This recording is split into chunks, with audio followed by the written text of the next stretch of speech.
My trick trunk collection was an unusual adventure.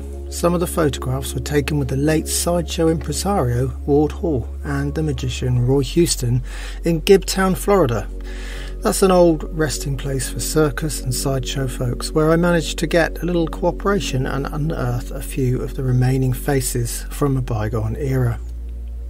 By making use of Houston's small hideaway and his wonderful natural enthusiasm for my work, I managed to create some of that magic, all on black and white film using my manual film cameras, Carl's Zeiss lenses and a set of rather hot tungsten studio lights.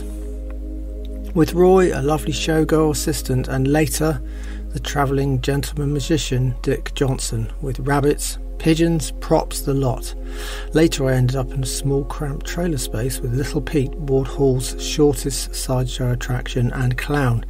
Most of that shoot was taken with a couple of heavy 1960s Carl Zeiss lenses, utilising rather poor daylight from a particularly obscured, foggy window, whilst utilising an almost wide open aperture.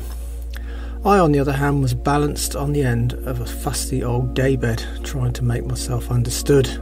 The clown had removed his old school hearing aid to put on the white face makeup. Later that day we moved outside for a set of fire-eating shots, and Pete stood inside the old steamer trunk and showed his fire-eating capabilities. And I'll say, fortunately, his knack of spitting outside of my treasured prop. My shots of Ward Hall were all outdoors next to an abundant orange tree with his rather odd-named ventriloquist dummy, Homo. I later managed to get Ward Hall, World of Wonders business partner Chris Christ and Little Pete together for a street portrait. My collection didn't stop there though, as I then set up another version of that now infamous trick trunk on my property and went about creating a new body of work with a knife thrower, sword swallower, juggler, mime artist, fire artist and a unicyclist.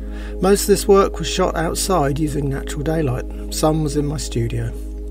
Naturally, the firework was shot outside at night to give the maximum effect, with backlight provided by tungsten studio lamps again.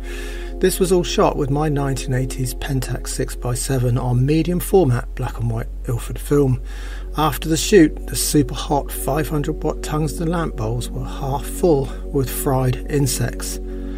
Incidentally, every photograph you see was taken on genuine black and white film, hand developed and later printed by me in my darkroom. Nothing you see has been digitally manipulated, and everything is entirely my own work and imagination.